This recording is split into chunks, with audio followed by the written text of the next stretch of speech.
Hi, everybody. Hope you're doing well. We're going to go over some stuff pretty quickly today. I'm sure you guys are all studying for your exam on Saturday, and I'm sure that this stuff isn't really on your radar right now because I'm sure it's not on your exam on Saturday, so you're probably just not really thinking about it. But it will be on your, I think exam 3 is your final. Yeah, it'll be on your final. So you're gonna wanna maybe watch this later on. But right now, I'll just go over it so you guys have it. But we're gonna talk about DNA damage and repair. This is week 5-2. Here's my email if you have any questions. So basically all I want to say on this slide is that errors that occur in DNA replication are very rare. It's very difficult for an error to be made in DNA replication, which is good. I mean, we've evolved to have these proofreading functions. So basically, just look at these numbers without even the proofreading function. We just had DNA polymerases doing what they do. They only make a mistake about 1 every 10,000 to 100,000 pairs. Then when you add the proofreading function, it's 1 in every 10 million pairs. And then when we add our mismatch repair, which is kind of like the backup to proofreading, we get 1 mistake every 1 billion pairs. So it's very hard to make an error in DNA replication, but they do happen. And that's why we get mutations and all kinds of funky stuff occurring in our bodies. But yeah, so it's very difficult for that because our proofreading functions, we've evolved to have these awesome proofreading functions, and apparently they work very well. So, all right, so the DNA polymerase has a proofreading ability in most organisms, which is given by an additional subunit or domain, depending on the organism, doesn't matter. But this additional subunit has an exonuclease activity, which means it can remove nucleotides. So basically what it does is it senses that there's a wrong, or it reads that there's a wrong nucleotide, and it puts it in this exonuclease active site on itself. And basically this exonuclease active site cuts out the nucleotide and degrades it or sends it for degradation. The exonuclease has 3' to 5' exonuclease activity, which means that it binds to the 3' end and works backwards towards the 5' end. This is important because we wouldn't want it to go 5' to 3' because what would happen is it would take out the wrong nucleotide because the mistake had happened previously. So it's not happening in the future, it already happened. So we want to go backwards and we want to fix it. This suggests why strand synthesis moves from 5' to 3'. There's more reasons why it moves from 5' to 3', like, just the structure of DNA in terms of where the phosphate backbones are and everything. But this is one of the reasons because we can't change that the exonuclease has 3' to 5' activity. And basically, if the strand was synthesized in the 3' to 5', then proofreading would remove the wrong nucleotide because it would go forward instead of backwards because it'd be going in the same direction. So we want exonuclease activity to go backwards. This is just a quick diagram of how it does this. So the polymerase adds in an incorrect nucleotide, which would be here. The mispaired nucleotide is removed. See this gray arrow, we're going back. And then the correctly paired nucleotide will be added. And synthesis will continue on. So this is that structure or that site, the exonuclease activity site. This is the DNA polymerase. It looks like a hand here, but this is green blob is the DNA polymerase. This P is the polymerizing active site, and this is just adding nucleotides normally, going about its day. And then when it adds the wrong nucleotide, it moves the nucleotide over. So notice how these are still in the polymerizing active site because they're ready to be added or ready to have nucleotides added to them. This incorrectly added base pair will move to the exonuclease site, which is still a part of the DNA polymerase, and send it for degradation. So that's how the DNA polymerase proofreads. Mismatch repair is a post-replication repair pathway. This is an important distinction. It doesn't occur during replication. It doesn't occur before replication. It occurs after it. And basically, its job is just to recheck the DNA and make sure that if any mutations or mismatches in between base pairs came through or slipped past the polymerase proofreading activity, then the mismatch repair can fix it before the cell divides or replicates. So it's kind of like the backup mechanism to proofreading, just like a second level of defense. Then this chart kind of just shows different types of, I lost my train of thought, proofreading or fixing DNA replication and mutation. So pre-replication, some terms you might recognize are non-homologous end joining, nucleotide excision repair, base excision repair. These occur before replication. What occurs during replication is our polymerase proofreading, which is what polymerase selectivity is, and the exonucleolytic proofreading. That's our DNA polymerase. Don't worry about stalled forks, you don't have to worry about that. And then post-replication is DNA mismatch repair. So this is occurring after we have replicated our DNA. So there's three mechanisms in which mismatch repair works, and problems that can occur if it doesn't work. So what happens if the mismatch repair can't identify the new strand from the template? So basically, mismatch repair has to recognize that there's two different strands, that there's a template and that there's a newly synthesized strand before we go into, before we can divide and go into our daughter cells. So the important distinction is that mismatch repair has to identify the newly synthesized strand as the mutated strand. It does this by certain mechanisms, which I'll talk about in the next slide, but it has to recognize that the newly synthesized strand is the problem by looking at the template strand. So in this first scenario, if we're looking at the template strand, if the mismatch repair protein can correctly identify that the template strand is the correct strand, it will know that instead of A, there should be a C here. And it will know that this newly synthesized strand is mutated or that there's a mismatch problem. What happens is it can read the wrong strand as the template strand. It can read this newly synthesized strand as the correct strand. So it may think the template strand's wrong and change it to C, which we don't want. So these are the three scenarios that occur. Mismatch repair can mess up by doing no repair. So it may not sense that there's a problem at all in this template and newly synthesized strand. So when we go into the next round of DNA replication, what happens is we'll end up with one daughter cell that has unchanged DNA. This is the correct sequence. We have C with G. And then one daughter cell will have mutated DNA. We'll have A with T. So only one daughter cell will end up with a mutation if there's no repair, because this template strand's still right. So it will go and do its thing normally, but this newly synthesized strand is wrong, and it will go off and be mutated.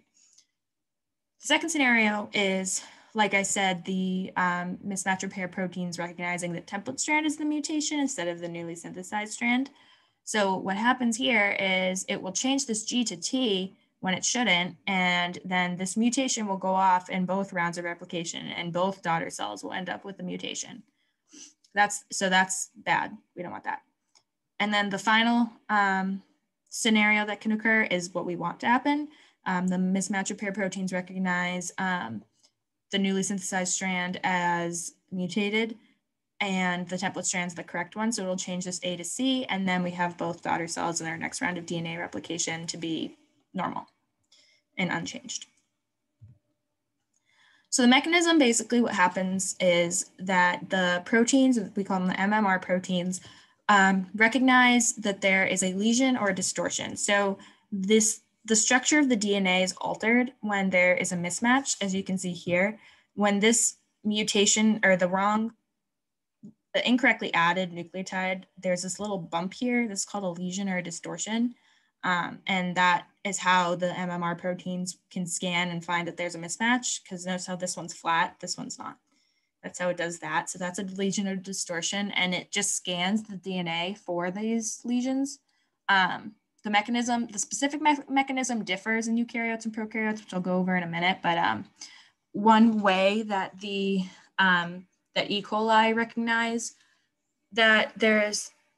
which strand is which, because that's the most important part for the MMR mechanism, is that the proteins can identify which strand is the new strand and which strand is the template, is that E. coli methylate their template strands only the template strands, which is called hemimethylation, so that the new strand will have no methyl groups. So when the MMR proteins in E. coli scan it, they'll know that the strand with methyl groups is the template strand, and they'll know to leave that alone. Another way that eukaryotes notice that there's a problem is based on how many nicks are in a strand. So the strand with more nicks in it, so nicks is just a break in the sugar phosphate backbone, similar to your Okazaki fragments before the ligase comes in and fixes them in replication. The newly synthesized strand will have more nicks. So in eukaryotes, the MMR proteins will identify which strand based on which one has more nicks, and that's the newly synthesized strand. So basically what happens is the MMR proteins bind to the DNA mismatch and the problem, which is the nick and the mismatch. It needs to get rid of both of these because this indicates that there's two problems. So we have DNA mismatch here, and then we need to fix that here. So it binds them both and removes the newly synthesized DNA strand. Template strand's still intact, no problem there. And then what happens is the DNA polymerase and the ligase come in and just filled in this gap. So then we have two even strands. So kind of like I said, in eukaryotes and prokaryotes, the mechanism differs a little bit. So in eukaryotes, like I said, the newly synthesized strand is identified based on how many nicks it has in it. And if it has more nicks, the cell will title it the newly synthesized strand. This is where, the sugar phosphate backbones are disrupted and the newly replicated strand has more nicks. So that's how the cell determines between the two strands for mismatch repair.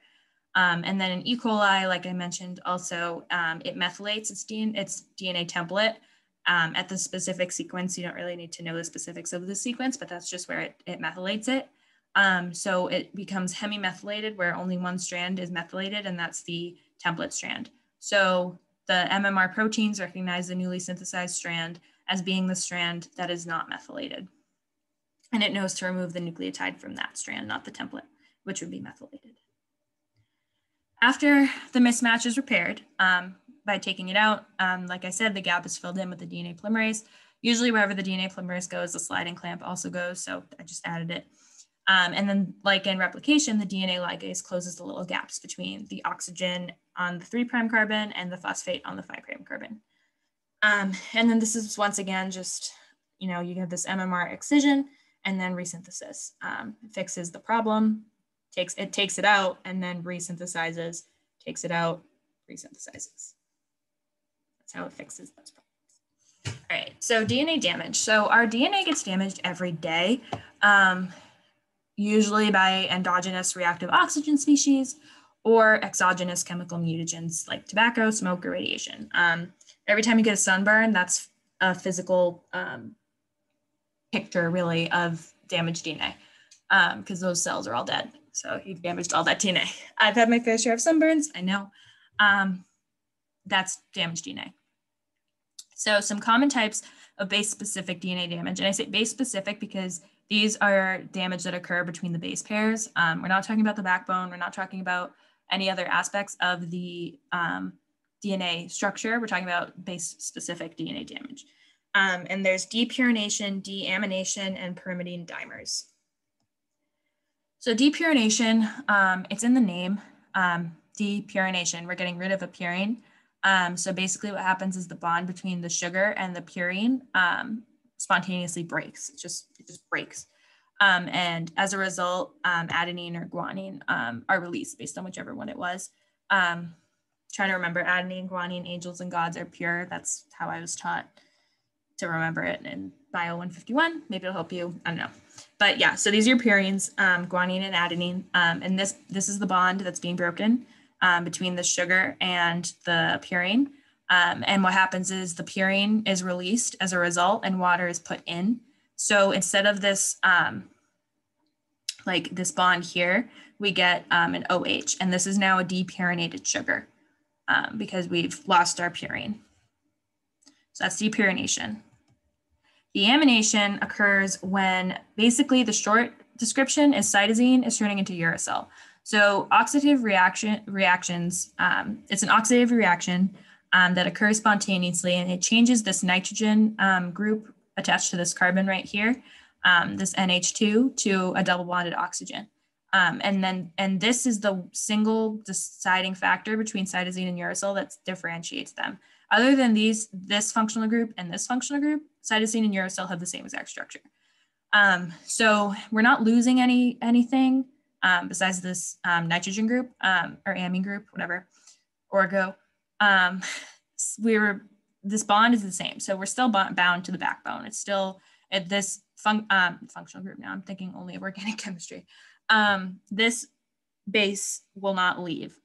It's just being changed from a cytosine to uracil, which is bad because we're in DNA and we don't want uracil because this is an RNA nucleotide. So we don't want that. So this is a deamination. We're just turning a cytosine into a uracil. And then pyrimidine dimers are covalent. So what happens is covalent links form between the pyrimidine bases. So this is cytosine and thymine. Usually it's thymine bound to thymine. So it's these covalent links. So you have this right here. They're usually caused by UV and other high energy wavelengths. That's why this is here. So you have this incoming UV light that damages the DNA. And basically what happens is it just causes this covalent link. So these are, say these are two thymines to bind together. And this is really hard because it makes it difficult to almost impossible for a DNA polymerase to replicate the DNA, and it makes it impossible for RNA polymerase to transcribe the DNA. So we get this clump right here that we can't do anything with, and it can be really detrimental. Pyrimidine dimers are the primary cause of melanoma in humans. And this is because this is why they say stay out of the sun, because you get this UV photon. Actually, I don't know if the sun gets off UV. This was physics. Don't listen to me. And you get this thymine bound, covalently bound. So it's difficult to break together, and you can't transcribe and you can't replicate. So that could be a really big problem. So these are some ways to fix some of the damages I just talked about. So base excision repair, or BER, is used to repair depurinations and deaminations. So we're not talking about pyrimidines here, just depurinations and deaminations. The first step, so to repair a deamination, the protein identifies uracil and knows that it shouldn't be there, and it cleaves the bond between the sugar and the base. As a result, it creates this abasic nucleotide. It just means it's a nucleotide without the base, abasic, no base. This reaction is catalyzed by the uracil DNA glycosylase. I can never say that. So this is this first step here. We have a deaminated C. So now it's a uracil. Shouldn't be a uracil. We need it to be a cytosine. The uracil DNA glycosylase removes the uracil. Now this is an abasic pair. There's no base here. That's not good either. We need a base to be here. So that's the first step. And then this next step right here occurs in both deamination and depurination. The first step of depurination isn't really known. You don't really need to know that. You just need to know that what happens is this AP endonuclease and phosphodiesterase cleave the phospodiester bonds on either side of the abasic nucleotide. So we cleave it here and we cleave it here, right here and here, because there's no base here. And now this is widely open. So now we can come in with a DNA polymerase and a sliding clamp. This also occurs in both deamination and depurination, and fill in the missing nucleotide. So it just comes in, it reads the G, fills in the C, and then the DNA ligase seals the last phosphodiester bond. So base excision repair, this is the basic, these are the steps. Only is used to repair depurinations and deaminations. This first step is just in deaminations. We don't know really the first step of depurinations, but we know depurinations pick up here with deaminations. And then just a little side note, mutation and base excision repair where it doesn't work is embryo lethal, which means that embryos if the embryo has a mutation where it doesn't work, it will not survive in the mother, and it will either cause a miscarriage or spontaneously abortion, whatever you want to call it. They're the same thing. So this can be really bad if you have a mutation in base excision repair where it doesn't work, because you won't survive because you need this to work. But otherwise, we're going to have DNA with a uracil in it, and that's not good. The other form of repair is nucleotide excision repair. or NER. This is what we use to repair our pyrimidine dimers or other large lesions that don't work or in our DNA. They're not supposed to be there. So basically what happens is a protein with an endonuclease activity identifies the lesion. So we have this here, this T and C, because it can be between T and T, T and C, or C and C. It just usually occurs between T and T. But in here we have a T and C. This is that pyrimidine dimer. They're covalently linked right here. So what happens is the protein with the endonuclease activity nicks DNA on either side. So it chose to nick here and it chose to nick here. So it breaks up that sugar phosphate bond and removes around 10 to 12 nucleotides. So this is 1, 2, 3, 4, 5, 6, 7, 8, 9, 10. Yeah, so this is about 12 nucleotides it removes. So it removes them. So now we have this with this pyrimidine dimer, it removes them completely. DNA helicase is what removes this mutated strand. So it removes a lot of them. It doesn't just remove the pyrimidine dimer, it removes around 10 to 12 nucleotides. And then what happens is the sliding clamp, the DNA polymerase just come in and refill this entire gap. And then the ligase will come in and seal any of these nicks that are still there, if they are still there. That's it. That's all it does. It just instead of taking out just the dimer, takes out this old chunk. I don't actually know, and I don't think we do know how the nuclease determines where to cut these nicks, but you just need to know it's on either side, and I don't think you need to know the specifics of it. You definitely don't need to know the specifics of it. And then, yeah, the DNA polymerase just comes in and refills in this entire gap. So we still have a C and a T here. We just got rid of this dimer, and we hope that another one doesn't form. Otherwise, we do the whole thing over again. And then people with a loss of function mutation and nucleotide excision repair, they can't repair lesions in DNA caused by UV light, which is why many of them are more prone to skin cancer. So you can live with a nucleotide excision repair. You're just at high risk for developing skin cancer, even in like small amounts of sunlight. So you will not see people with the mutation in NER sunbathing at all. They need to cover up completely because they're highly likely to develop skin cancer because they can't fix these dimers and then their DNA is going to be all messed up. So that's nucleotide excision repair with pyrimidine dimers. Another problem that can occur is double-strand breaks in our DNA, which are really bad. These occur when both strands of double-stranded DNA are broken, like all the way through, so just a full through cut. And it can be caused by ionizing radiation, exposure to UV, and blockages in the DNA, like the pyrimidine dimers. So that's why pyrimidine dimers are so bad, because it blocks DNA from replication or transcription, and we can't do anything. If they're not repaired, they can result in apoptosis, cancer, premature aging, and chromosomal rearrangements, just to name a few. So we don't want these double-stranded breaks. These are bad.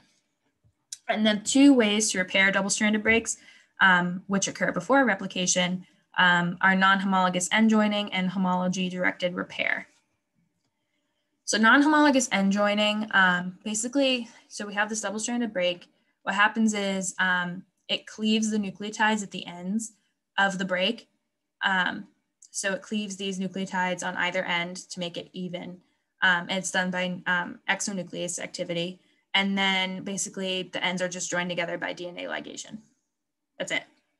So it just does this, it does this pretty quickly. It's a really fast and efficient way to fix double-stranded breaks.